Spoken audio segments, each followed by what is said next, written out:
les États-Unis vont à nouveau s'opposer à l'adoption d'une résolution annuelle de l'ONU condamnant l'embargo qu'ils imposent à Cuba, après s'être abstenus, pour la première fois en un quart de siècle l'année dernière. L'ambassadrice des États-Unis à l'ONU, Nikki Haley, choisira le nom quand la mesure sera mise au vote mercredi devant l'Assemblée générale de l'institution internationale, a indiqué la porte-parole du département d'État, IT Notaire.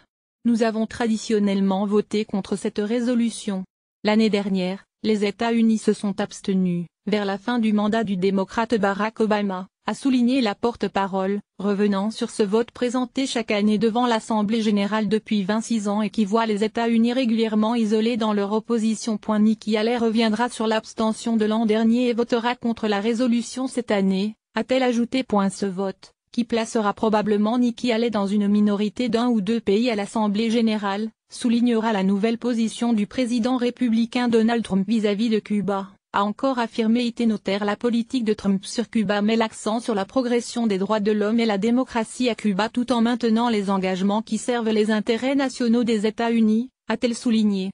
Son prédécesseur Barack Obama avait opéré un rapprochement historique avec la Havane, réchauffant les relations diplomatiques et assouplissant l'embargo commercial. 31-10-2017 214 1944, Washington AFP- droit d'auteur 2017 AFP